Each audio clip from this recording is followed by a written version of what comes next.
Hi, everybody, and welcome back for another week of Spanish. It's hard to believe we're already on Chapter 3. This is kind of the midterm point in our semester, if you want to think about it that way. But since we're just together here in the summer for 1 month, I did not feel like it was necessary to give you a midterm. So we're here in Chapter 3 together. We're going to cover some of these topics. Very quickly, I want to draw your attention to your textbook, and you know I'm technologically illiterate, so bear with me here. But chapter 3, um, the title of this chapter is ¿Qué tiempo hace hoy? Or what's the weather like today? Here in this photo, and today in real life, at the time of this video was made, you can see that llueve mucho. It's raining a lot. La lluvia is rain, and llueve means it's raining, or está lloviendo. Either one are both acceptable. So, you see the rain, llueve. So I do want to take a moment very quickly before we get started just to remind you that Spanish is a lot like math. So it's important that you understand the topics from chapters 1 and 2 before you go to chapters 3, or otherwise it just gets harder and harder and more confusing. So as I'm giving you feedback and I'm reading all of your papers and grading your assignments and giving you feedback, please make sure that you are reading those and learning from your mistakes. It is important going forward. We're going to cover a lot of content today in this video, so I will be posting some supplemental videos to go along as well, but I thought that this little overview could be helpful for you guys just to get you started. So if you're having any trouble or you need help with anything, feel free to reach out to me for help, or consult a tutor. Both would be even better, but make sure that you are understanding the topics before you go forward, because it's very easy to get behind quickly, especially in a 5-week class. So please make sure that you're keeping that in mind. Okay, so quickly, I do want to reference your vocabulary page for Chapter 3. This is page 110 and 111 in your textbook. You can see all of your terms here. Remember, you can click on those to have them pronounced if you need that. And those are all available for you here. Okay, I'm going to go ahead and close out of the book and close out of some other screens here to hopefully make it a little easier for you. I'm going to periodically be checking back just to make sure this is recording, because you know me. I put things here into a PowerPoint today, so hopefully it won't stop recording on us again. You have lots of vocab this chapter on estaciones, your seasons, and of course, just like we say in English, there are 4 seasons. There are 4 estaciones in español. We have el invierno, the winter, el invierno. My favorite season, el verano, the summer. You also have otoño, kind of looks like autumn or fall, otoño, and la primavera, or spring. So invierno, otoño, primavera, and verano are your 4 seasons there. Okay, you also have lots of vocabulary words related to clothing. I will let you review those in your own time, but quickly I did want to show you this nice little slide here. With lots of these cool seasons displayed. So you can see el invierno up here. We have frosty. And with frosty, there's a guy here with some guantes, some gloves. He's wearing a bufanda. So guantes and a bufanda. Guantes are gloves, a bufanda is a scarf. And up here you have el gorro, his hat, el gorro. It's like toboggan, we might say. This young lady is wearing an abrigo, a coat, abrigo, and they both have on botas, or boots, botas. Okay, so that's during the winter time. Over here in the summer, it looks like they're on a playa, on the beach. Nicki Minaj says, let's go to the playa, let's go get away. So this is the playa, the beach. El verano, in the summertime, of course. This lady is wearing a sombrero to keep from getting sunburnt. She's also wearing a camiseta, a shirt, some sandalias, some sandals, sandalias, and then this dude's wearing a traje de baño, a swimsuit, bathing suit, and she's wearing pantalones cortos. Notice that pantalones by themselves, that is pants, but pantalones cortos literally means cut pants. Cortar is to cut, so pantalones cortos. Or we wouldn't say, hey, are you going to wear cut pants today? It's summertime. We're going to say, hey, are you wearing shorts in the summer? Shorts. So pantalones cortos. Over here in el otoño, in the autumn, in the autumn, in the fall, we see this guy is wearing a chaqueta, a jacket, along with a camisa, again, a shirt. Camiseta implies t-shirt, hence the T in it, camiseta and camisa, shirt. He's wearing los blujines. I'm sure you'll never guess, but blujines are blue jeans, and he's wearing some los tenis, some tenis, some tennis shoes. And he has a cute little perro here walking with him. And then up here we have in the primavera, this woman is wearing a blusa. She has her paraguas, which literally is a water stopper, or we might say an umbrella, a paraguas. She has on some zapatos. Be careful, this is not zapatos, okay? Zapatos, the Z makes an S sound, so she's wearing some zapatos, some shoes. She has on a falda, a skirt, and then of course she's wearing un suéter, a sweater, un suéter. So those are your vocab words for this chapter. I just like to display them for you visually there. This is from your book, so you can go back and reference these and click on any of them to get help with your pronunciation. So this week you may be asked to do an activity like this. I may tell you that llueve.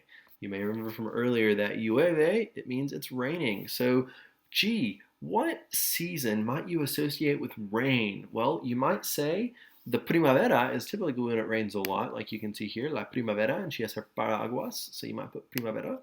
What season do you typically associate with hace mucho calor? It's very hot. Hopefully, el verano, the summertime, it's muy calor, mucho calor. You might also say that hace mucho frío. It's very cold in el invierno, in the winter. So you'll have some of those this week. Okay. Next, I want to talk to you a little bit about the verb gustar. Gustar is the verb, okay? And gustar literally means to like or to be pleasing to. So as I conjugate gustar, you would think, we learned about conjugating AR verbs in the past, you would think that you take off the AR and add back gusto, gustas, gusta, gustamos, or gustan. Unfortunately, that is not the way the verb gustar works. It's always conjugated in the he, she, or the they form. So you'll notice all of these have either gusta or gustan. If I like one thing, I say me gusta. If I like more than one thing, I say me gustan with an A-N, okay? These articles you see in front, me, te, le, nos, os, and les, are considered your indirect object pronouns. I'm going to put IOP for short. And literally, me gusta, like I said, it does mean I like, but it also means to or for me, it is pleasing. So I could say me gusta el sol. I like the sun. Me gusta el sol. Or me gusta el gato. I like the cats. Well, if I want to say in general that I like cats, you probably remember from before, I add an S here to gato to make it plural, and that is masculine, plural, so los gatos, OS and OS. So I can't say me gusta los gatos, though. There's more than one here. So to make this plural, me gustan los gatos. You have to add an N. So that's why you see me gusta and me gustan, te gusta and te gustan. So little lesson on those. So me gusta, to or for me, it is pleasing. Me gustan, to or for me, they are pleasing. Te gusta, to or for you, it is pleasing. Te gustan, to or for you, they are pleasing. Le gusta, to or for him or her, it is pleasing. Le gustan, to or for him or her, they are pleasing. So on and so forth. Nos gusta, nos gustan, we like. Os gusta, os gustan, you all in Spain like. Les gusta, les gustan, they or you all like. Okay, so those are pretty easy to understand. Here's a few examples you might have to look at this week.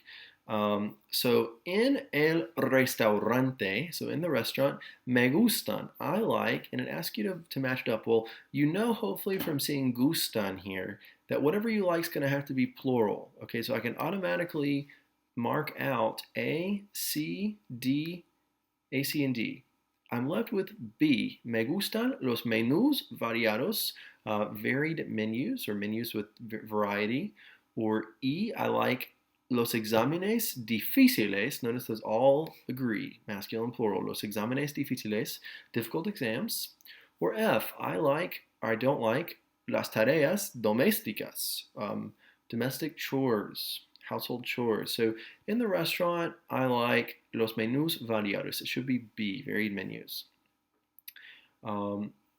Notice here, this is singular. En el restaurante no me gusta, I don't like. Now this time, it's gusta and not gustan, so you're going to pick the response that is singular in nature. So now I can look at A, C, or D. So in the restaurant, I like A, la clase de inglés. Oh, I don't like English class in the restaurant usually. C, I like to ayudar a mis hijos con su tarea. I like to help my children with their homework. Usually not in the restaurant. Or D, in the restaurant, I don't like el servicio malo. That's probably the best response. I don't like the bad service. El servicio malo. Okay, notice it's singular. Servicio and malo. So all singular, all masculine. So no me gusta el servicio malo. It should be letter D here. Okay, I might also ask you to put this into a conversation where you're responding with one of these forms of gusta. Either again, me, I'll scoot this up a little bit for you here, me, te, le, nos, os, or les, and then gusta or gustan. Okay, so Elena asked, hey Sonia, blankety blank comprar zapatos, blank to buy shoes. Do you like to buy shoes, Sonia? So if I'm asking do you like, I'm going to go back up here to my toolbox, the to form, informally. Hey Sonia, do you like? Oh, and I got it, guys. I bet I say te gusta. Sonia, te gusta comprar zapatos? And that would be correct. Sonia, do you like te gusta comprar zapatos? Now, a lot of people say, but Mr. Harrison, zapatos, there's more than one shoe there. So shouldn't it be gustan? Well, unfortunately, it's not gustan, okay, because it has an infinitive in front of it. So I'm not asking, do you like shoes? I'm asking, do you like to buy shoes? So since there's an infinitive here, it's going to stay in the gusta form. So Sonia, te gusta comprar zapatos? Do you like to buy zapatos? And she might say back, yeah, I like to buy shoes a lot. Blankety blank mucho comprar zapatos. If I want to say I like, we say good. We say me gusta. Me gusta comprar zapatos. But look here, Elena says back, well, you like to buy shoes? All right. Blankety blank los tenis. Do you like tennis shoes? Now, we know that you like is te gusta. But in this case, there's more than one shoes, los tenis. So she's going to have to say te gustan los tenis. And Sonia comes back and says, no, I don't like tennis shoes. Blankety blank more las sandalias. I like the sandals more. So me gustan más las sandalias. And notice we said gustan because there's more than one sandal there. Okay, very, very good. Hopefully you are getting the hang of the gusta and gustan.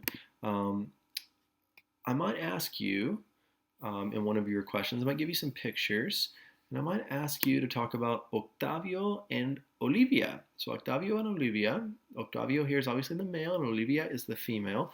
And number two, I might ask you if they like to drink coffee, and you might have to respond. So here it looks like they're drinking coffee and they like it. So in number two, I could say, a Octavio y Olivia les gusta beber café. And I'm saying here they like to drink coffee. Now notice I chose les gusta. The gusta part here came along with beber because they like to drink coffee. And the les went with Octavio and Olivia, or they. So I came over here to they like, les gusta. Okay, check out number 3. It says Octavio and it has a picture of these dogs. And it doesn't look like he likes dogs very much. So Octavio no le gusta los perros. Is that right? No le gusta los perros? Ooh, how many dogs are there? More than one. How do you know? Oh, it has an S. Los perros. So I can't say le gusta los perros. I have to say le gustan los perros. He doesn't like dogs. Okay? Hopefully that's kind of clear for you there. Now, last week we talked a little about conjugating AR verbs. So you could take the AR off of hablar. Remember, we then have to hobble on down. And then to say that I do something, because remember, yo means I, tú is you, informal, él is he, ella, she, usted, you, formal, nosotros, we, vosotros, you all in Spain, ellos, they masculine, ellas, they feminine, and ustedes, you all. So when I start adding back letters to say I talk, you talk, he talks, we talk, y'all talk, and they talk, to say I talk, we add back an O, yo hablo. To say you talk, we say tú hablas. He or she talks, él, ella, usted habla. Nosotros hablamos, vosotros habláis, y ellos, ellas, ustedes hablan. So I talk, you talk, he talks, we talk, y'all talk, and they talk. Conjugating AR verbs. Well, and here's an example from last week. ¿Qué estudias? You probably remember from your song, por qué, why, cuándo, when, qué, what, dónde, where, cuánto, how much, cómo, how, quién means who is there. Hey, probably remember that qué means what. So I'm asking, ¿qué estudias? What do you study? And she says back, oh, estudio matemáticas. I'm studying math, or I study math. So you'll notice that this week, all of your verbs do not end in AR. This week, we're talking about verbs that end in ER or IR and how to conjugate those. So again, Spanish is like math. If you don't remember how to conjugate your AR verbs, conjugating your ER, IR verbs is going to be even more difficult. So I've kind of broken it up into baby steps for you. So as we look here at an ER verb, in the same way, with a verb like hablar, we had to take off the AR to conjugate. Here with comer, you're going to take off the ER. So you have to come on down, if you will. Carry down the COM. If I want to say that I eat something, comer is to eat. To say I eat, we say yo como. So my O is still the same. To say you eat, we say tú comes. He or she eats, él, ella, usted come. We eat, nosotros comemos. You all in Spain eat, vosotros coméis. And they or y'all eat, ellos, ellas, ustedes comen. So my endings here are o, es, hemos, eis, en. So o, es, eamos, e with an accent, is, and en are your endings. Okay, very similar to your AR verbs that we saw before, except you'll probably notice the difference is that all of the E's change to A's. Or I'm sorry, all of the A's change to E's if you're thinking about ER verbs. Not too bad, right? So, como, comes, come, comemos, comes, comen. For an IR verb, just like the AR and the ERs, we have to take off our IR to conjugate. Escribir, to write, it kind of looks like a scribe. Carry down your escribe, and to say that I write, we say yo escribo. You write, tú escribes. He or she writes, él, ella, usted escribe. We write, nosotros escribimos. Notice, mostly the same here as an ER verb, O-E-S-E, except instead of íamos here, we have IMOS, so we get escribimos. To say that you all write in Spain, vosotros escribís, and to say they or y'all write, escriben. So notice, exactly the same as an ER verb. The only difference are those two that have the yellowish colored endings there in the IR form. The nosotros is imos and the vosotros is is instead of amos and eis. Okay, so you have those.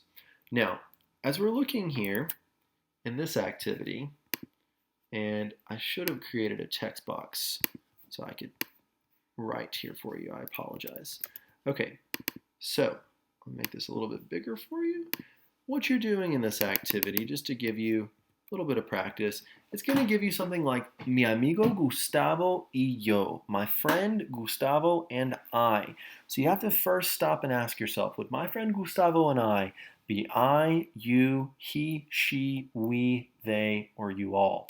Well, my friend Gustavo and I would be we.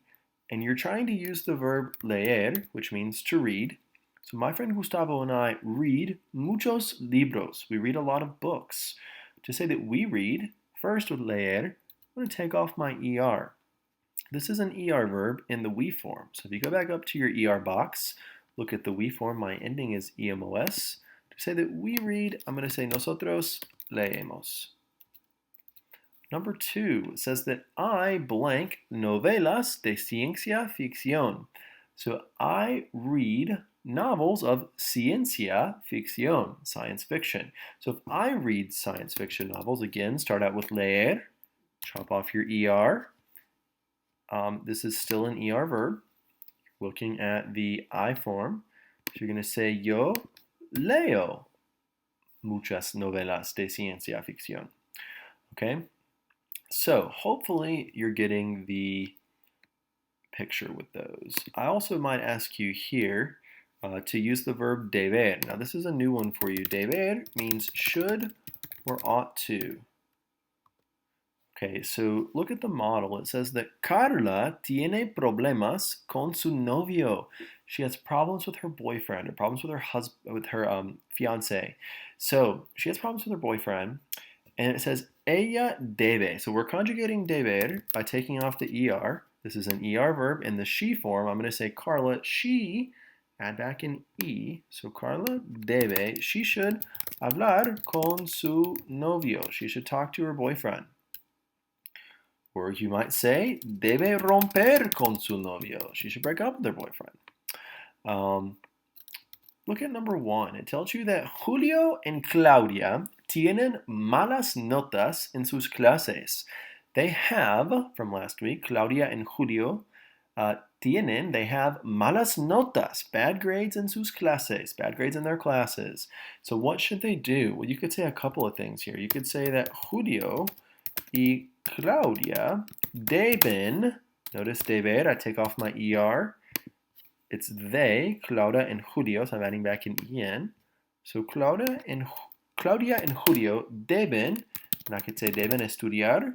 I could say deben practicar más.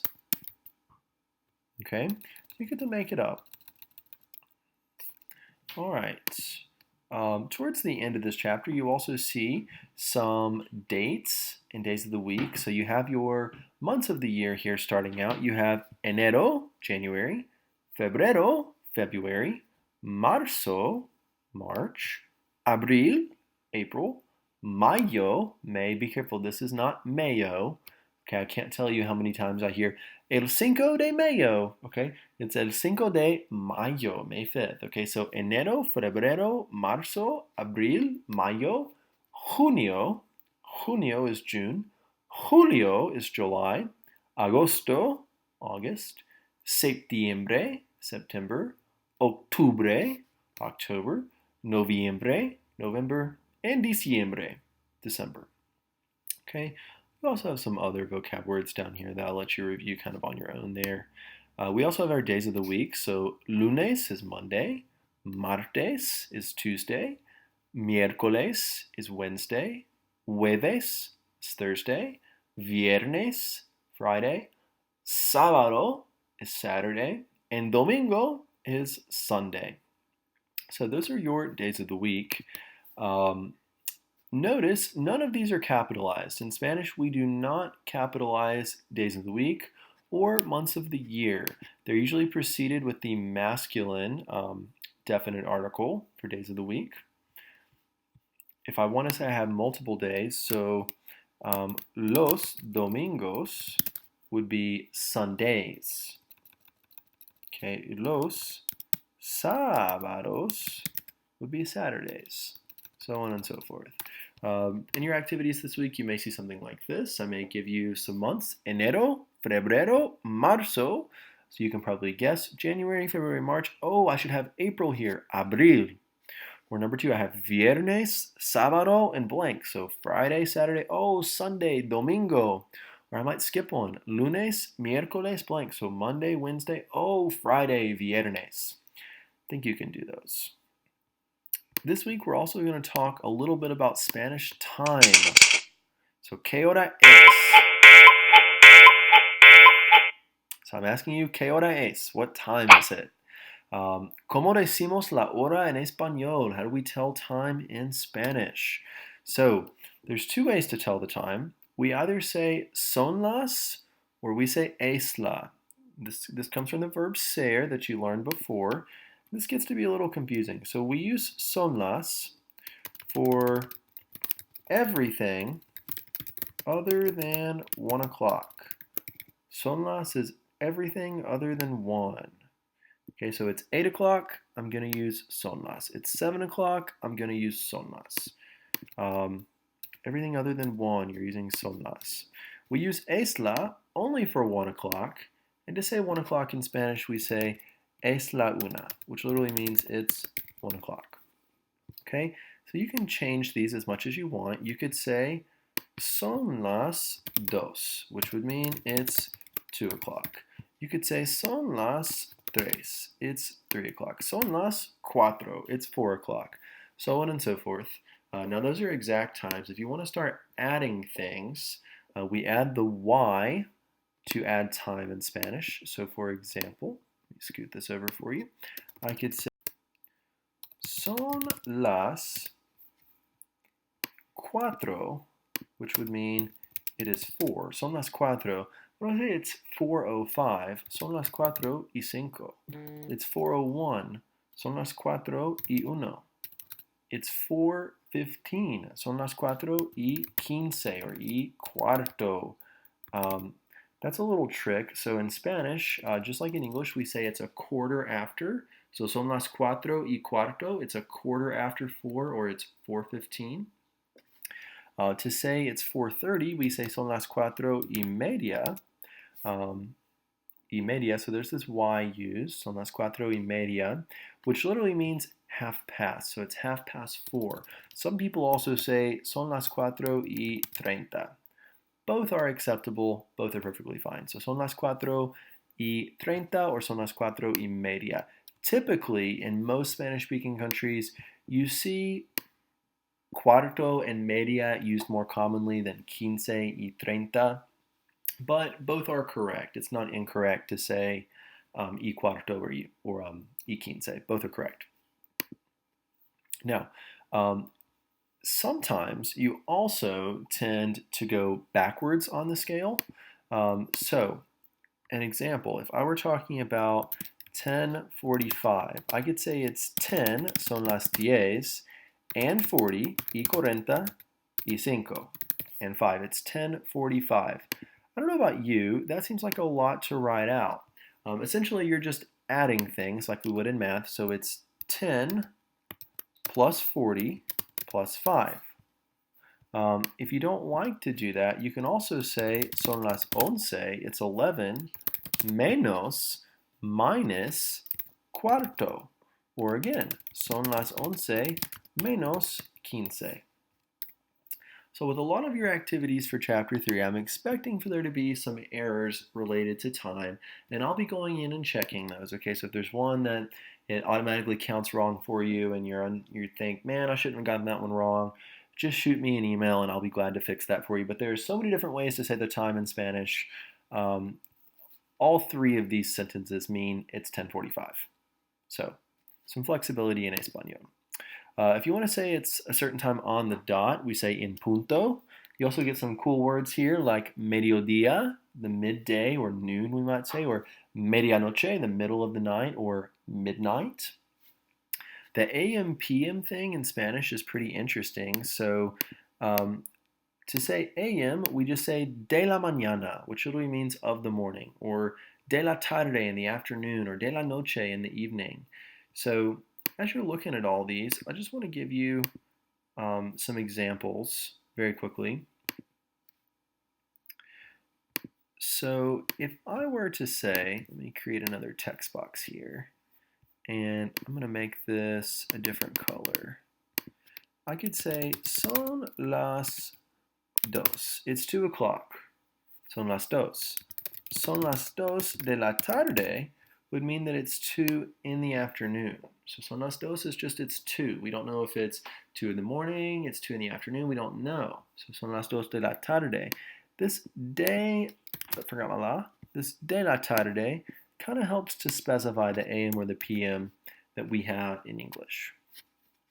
Okay, now there's a difference in Spanish. To say it is blank o'clock, we've been saying son las for anything other than 1 o'clock, or for 1 o'clock, we said es la una. Okay, so we've been using those. Es la una de la tarde, it's 1 o'clock in the afternoon.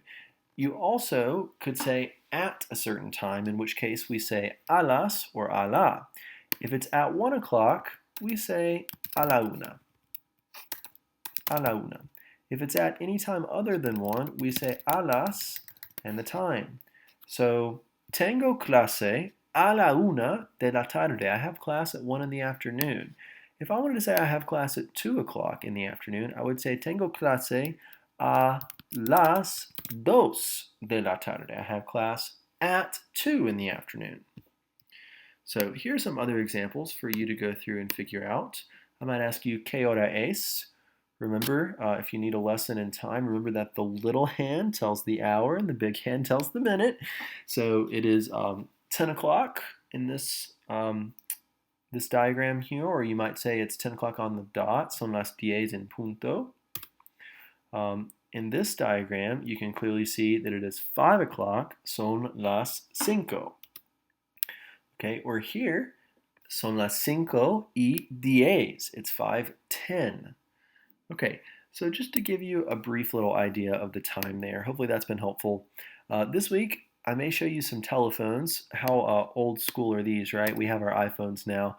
These look more like a BlackBerry back in the day, but number 1 says that it's 3:18. It does not specify afternoon or morning, so we're just going to assume afternoon. So to say it is blank o'clock, we say, good, son las. To say 3, we say tres. And then to say 18, we say son las 3:18.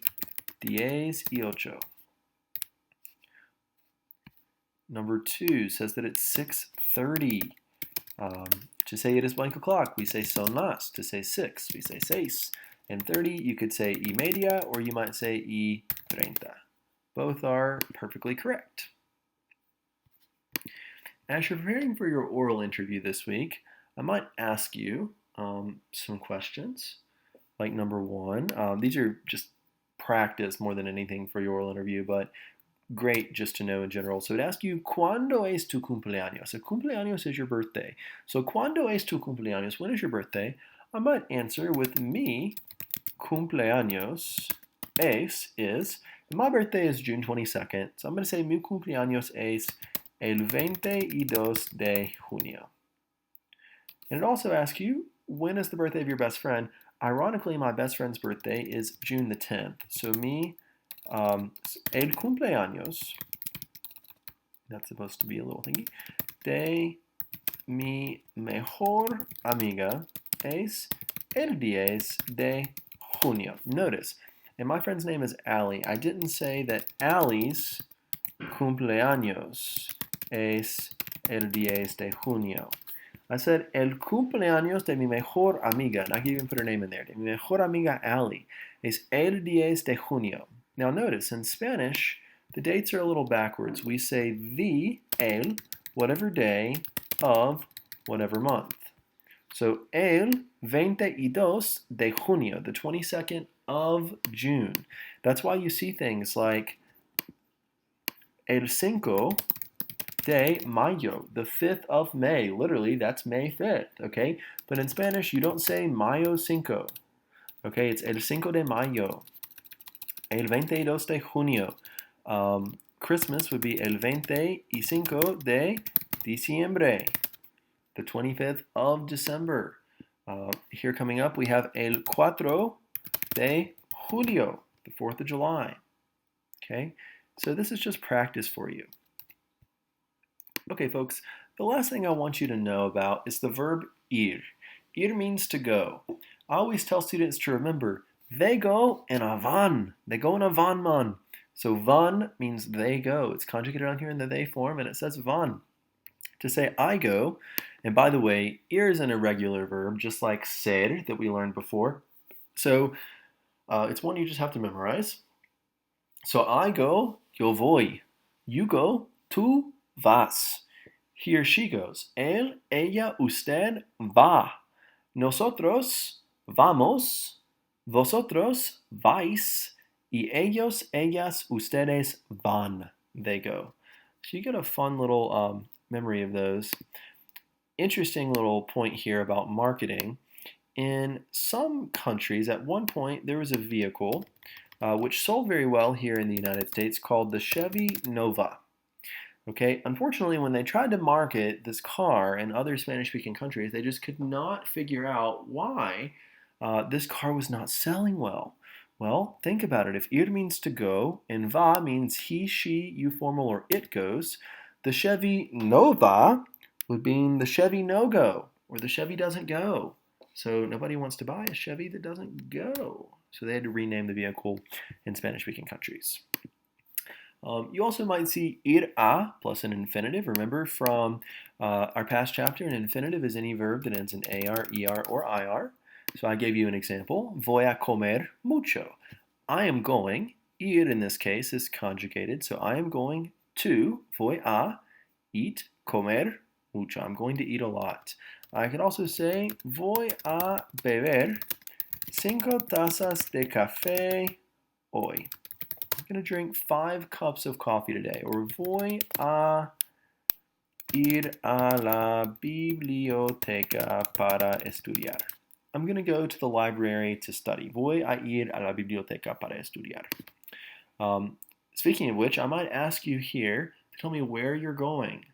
Now, we talked a little last week about the Spanish contraction de and el. Hopefully you remember, almost like word vomit, de and el becomes del. And a and el becomes al. So this al, this Spanish contraction, you're going to need this week. So number 1, where are we going? It tells you my subject up here is yo.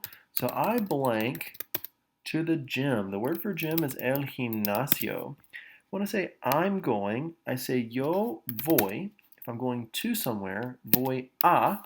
And then a and el here become al. So yo voy al gimnasio. And number 2, it says el profesor Rosales. So Mr. Rosales, Professor Rosales, he is going. So to say he goes, el means he. I'm going to use va. So el profesor Rosales va. He's going to somewhere. Va a. And this looks like a laboratory. Voy a el laboratorio, right? No, you don't say a el. You say al. Voy al laboratorio. Or you could even say voy a la clase de ciencias, science class or whatever. So careful with those. And this is just a little more practice with ir.